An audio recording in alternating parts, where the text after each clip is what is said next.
JFD, just fair and direct.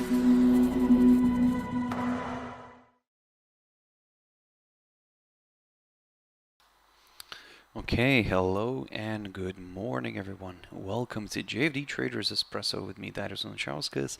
Today's the 2nd of January 2023. Need to get used to saying that now. So yeah, guys, welcome everyone. Welcome to this first Monday of this new year.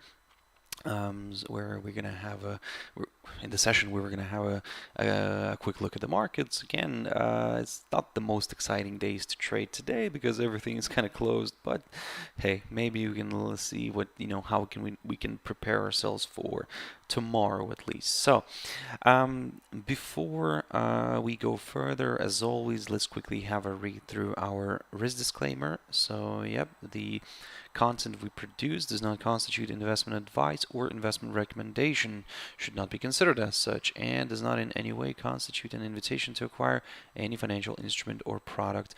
As always, I'll give you a few seconds to read the rest and we can continue.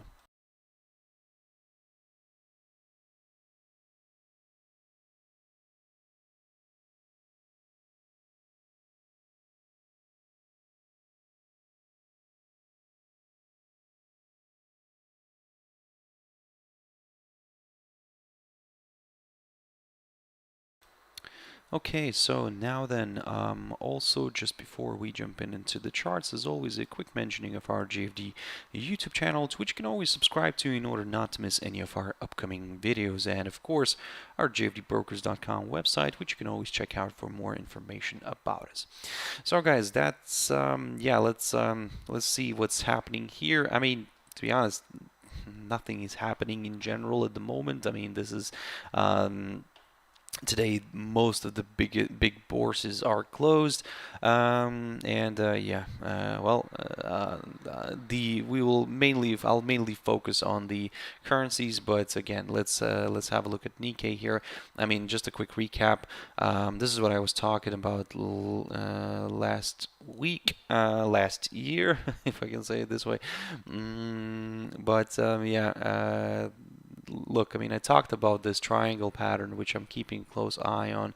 It's very interesting to see which ways this is gonna either this is gonna bounce, or will it actually kind of break this lower side of the triangle and move lower. This is the what I've marked here last week. That's roughly how much we lost this year.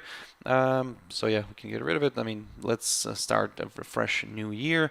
If we take a look at the indices in general, I mean, we do have, let's say in the European and the US ones, we do have a bit of a rebound, so maybe Nikkei could follow suit and we could see this one actually pushing maybe back to the upside. However, if you remember, I talked about this and I said that in order for me to get a little bit more comfortable with, let's say, slightly higher levels, then maybe a push above this 26,620 level is required. For the downside, pretty straightforward. A break of this lower side of the triangle here would be required.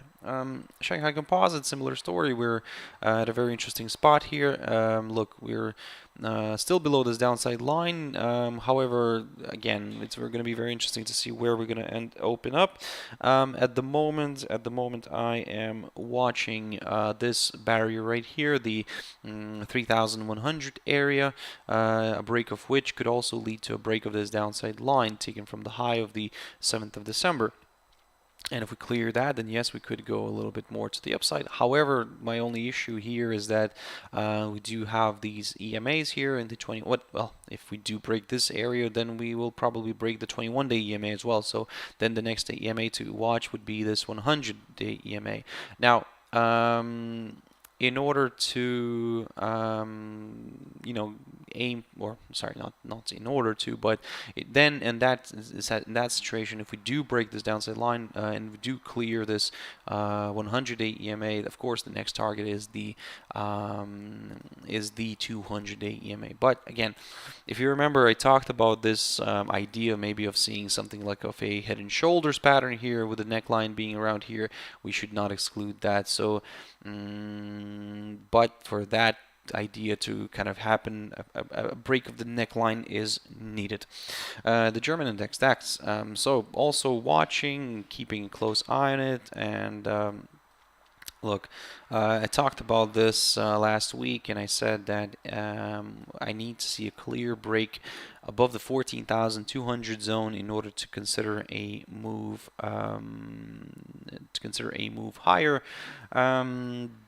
But for the downside, I need to see a drop somewhere below this 13,791, because basically that would also mean that we have a break below the 200-day EMA, and yep, this could potentially open the door to some lower levels. Maybe we would end up drifting below all of the EMAs. So yeah, at the moment, I would say it is okay. I mean, it's at the moment that we're still watching it.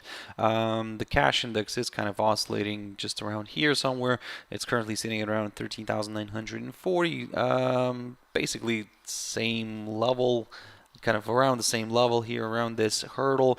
Oh, and by the way, this hurdle here, which kind of got violated, but this one right here, the 13,940, is the highest point of August of 2022. So yeah, at the moment we're just kind of oscillating around it. Let me get rid of this. This is how much we have lost roughly. So yeah. NASDAQ 100. Looking at this picture here. I mean, looking at this picture here, I can see that we do have also like an issue. We're also waiting for, for it to do something here. And look, I think that my upside scenario here could come on a break of this 21-day EMA, and maybe also a push above the 11,285 territory. Yeah, that could do the trick for a few more buyers, and then we could maybe start examining some higher levels. At the moment, the cash index is sitting at around 10,955, so basically below that psychological 11,000 mark. Still, again, you could keep an eye on that psychological 11,000 mark just to see, how we're going to play out in relation to it. I mean, we could lower down if you want this barrier for the upside, but you see, this is the issue, that even if we push above it, we do have the 21-day EMA here, which could be, a problematic one, and if it holds, another decline here could be possible. However, for the downside, I think my downside scenario will start off from around here, from around this 10,790 territory right here. If we do fall below it, then yes, I will go lower. I'll aim for these hurdles here, and maybe eventually towards this. I'll aim for this lowest point of October. Now the S&P 500, again, similar story, and we'll just have to wait and see what's going to happen here. But yeah, at the moment I'm considering something like this, unless we start pushing through this barrier here, the 3,912. If we do climb above it, we would climb above the 100-day EMA here as well, and then we could start aiming for this 200-day EMA. DXY, the dollar index. Now this is a little bit more interesting because we are drifting to the downside. And look at this. I mean, I talked about it, and I said, hey, when we have this decline like this, initial a huge decline, and then we have a gradual decline which follows after, sometimes we do have a nice rebound here to the upside, a breakout to the upside. However, as I said before, that while we're in this formation here, in this falling channel, the trend could remain to the downside. So that means that, look, we need to be still examining more the downside rather than the upside. I will get comfortable with the upside if we do pop somewhere above this territory, above this maybe 104.93, or in general the 105 zone, and then yeah, I'll go a little bit to the upside. But for now, as you can see here, it's now near my breakout point here, the 103.45. I talked about this last week, and if we do break out here to the through this barrier here, then yes, my next target is the lower side of this falling channel. I can see Mercato, yes, DAX long. Okay. I mean, could be the case. Don't get me wrong. Anything could happen. But at the moment, like looking at this picture, I'm really not convinced with the long. However, maybe you're right. But for me, I will personally wait for a clear breakout. Now, jumping into gold very quickly, guys. So there we go, and a good example of when we do have, yeah, continuation move within the rising channel here. And then again, look, I mean, again, I'll probably bore you with my same thing here again. I mean, look, it seems like we could be having this nice rising veg pattern. Now, if this is the case, then of course, according to all the TA rules, these tend to break to the downside.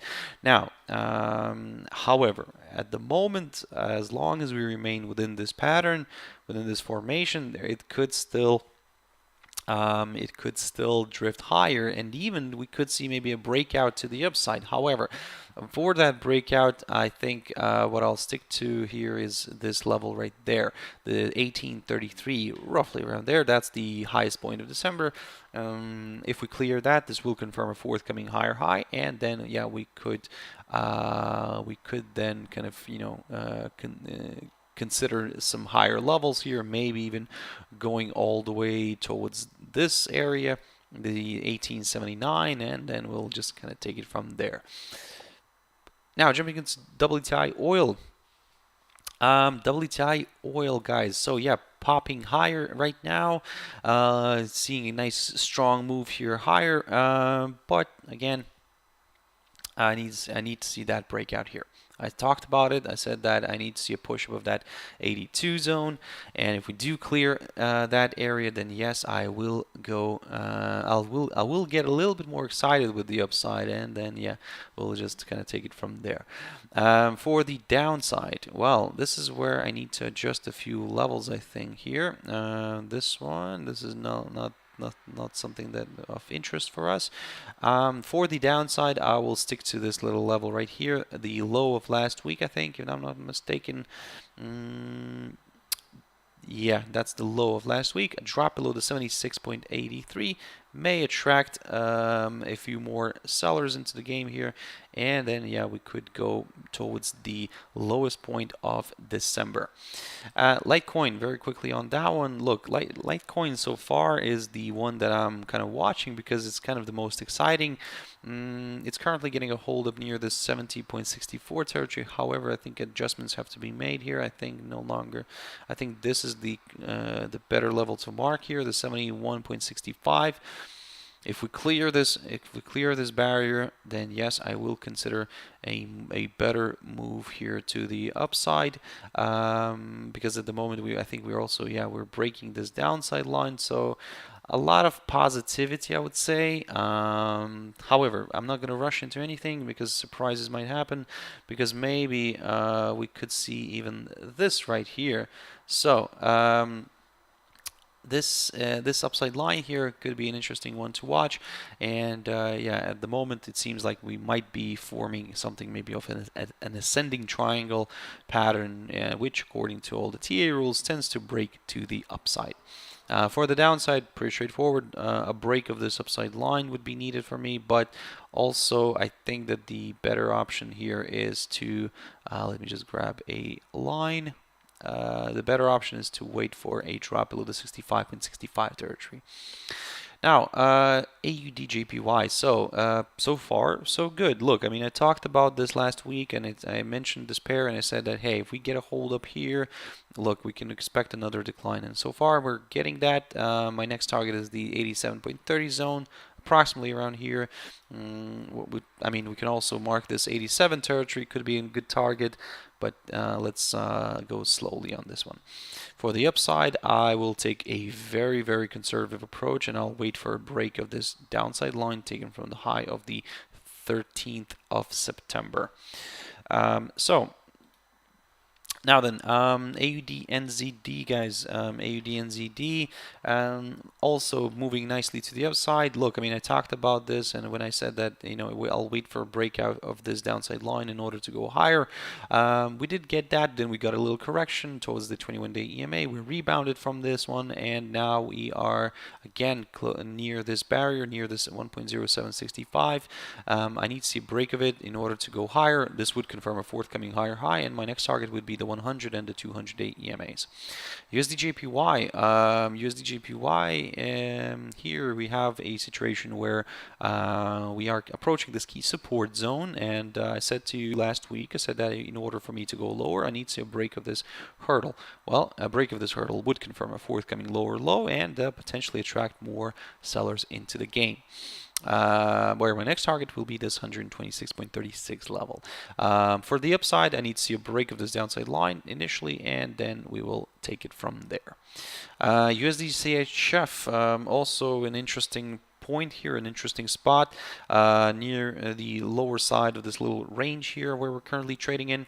I need to see a clear breakout below this in order to go lower. For the upside, I need to see a push above the 0.9348. Look, at the moment, it's not clear. On one hand, you could see maybe some sort of a wedge here, or maybe even a channel or something like that. You know, look, I mean, we also have a similar scenario, a sharp decline.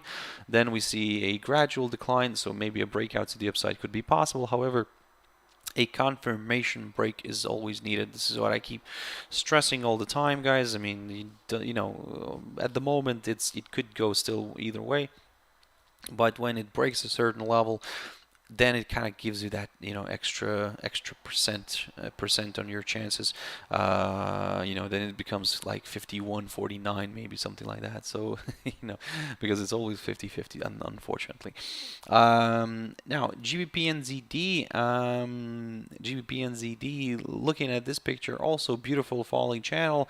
We're still trading within it, but I said before that in order for me to go lower, I need to see a break of this hurdle, this 1.8958, and then yeah, we could consider maybe even a break of this lower side of the falling channel. But at the moment, what I'm seeing here is maybe we could see a bit of a rebound or something like that here. And if you're looking for some higher levels, pretty straightforward. A break of this upper side of the falling channel is needed. GBP JPY, and look at this. I talked about it. I talked about this last week, and I said that, hey, if we do break this 158.60 territory, I'll go lower. At the moment, I'd say this way, as long as we stay below it, I'll go further south. My next target here, of course, ideally is this one, the 148.84, but of course I do understand that, you know, we do have some obstacles on the way lower, especially this one, 157.22. That marks the inside swing high of the 26th of September, near the inside swing high of the 28th of September. So good potential target, initial target, and then we'll just go from there. If we do clear it, then I'll start aiming for something like around here, the 152.56. Now Euro Aussie, haven't looked at this one for quite a while. I don't know if you do like to trade it or not. I do sometimes look at it because it does provide some good opportunities in a way. Look, the first one, what I'm seeing here right now is the fact that we are getting a nice hold up near this barrier. Look, this area acted as a good area of resistance before. Now it could take the role of support. Now with pairs like AUD, or sorry, in general with AUD pairs or Euro Aussie here, they do respect the levels on average in a way. I would say they do kind of you know, they come closer. It's never the exact level. It just kind of it oscillates around that. But eventually, if it holds, you know, if you're trading like this, trading this pair, for example, you do need to allow yourself a slightly bigger stop loss because it could become like, yeah, it is very volatile. So, but at the same time could present itself with nice opportunities. At the moment, looking at this picture, I'm curious if it's going to rebound from this area or not. We also, of course, we also have the upside line here. So, you know, don't be surprised, for example, if we do eventually, let's say, drop below this area, below this hurdle, go test the upside line, rebound from it, and by the end of the day, travel back above this 1.5686 and then go to the upside. You know, so look, maybe I'm getting a bit ahead of myself here. Keeping a close eye on this upside line, of course, on this 1.5686 hurdle. But then, of course, I'll aim for this. If we do see something like that, if we do see like a rebound, 1.5979 territory will be the one that I'm going to be keeping a close eye on for later on. In order to go lower on this one, I think that for me, well, this is going to be my target, the 52.59, but I don't really have a specific level here. I will probably say that a break of this upside line may attract a few more sellers here. So I think that it's better just to keep an eye on the upside line for now, and we'll go from there. And finally, guys, EURUSD. Look, this one's interesting still. We're trying to grow here, we're trying to move higher, but right now we're seeing a bit of retracement. I think that some of the levels have to go, for example, like this one. At the moment, I would say if we do push through the 1.0736, that's where this is gonna be my cue for some upside. I mean, this is where I'm gonna go for the upper side of the rising channel, and then we'll take it from there. For the downside, I think that I will just stick to a break of this lower side of the rising channel, and then we'll go from there. So guys, that's it for this short overview. I mean, not much excitement today. I think that if you can find some excitement today in the market, great, guys, wonderful. Just don't overdo it. Just keep yourself for tomorrow. I think that tomorrow should be a more interesting day. We do have, of course, tomorrow New Zealand and Japan closed still, but the European and the US sessions will resume. In general, guys, this week will be an interesting one. We do have the Fed minutes on Wednesday, if I'm not mistaken. Yep, the Fed minutes, FOMC meeting minutes on Wednesday. So, yep, together with the ISM manufacturing numbers, ISM manufacturing PMI numbers. Of course, some PMI numbers are coming out from Europe this week as well. ADP non-farm payrolls, that's what we're going to get. We're going to get later on from the US this week.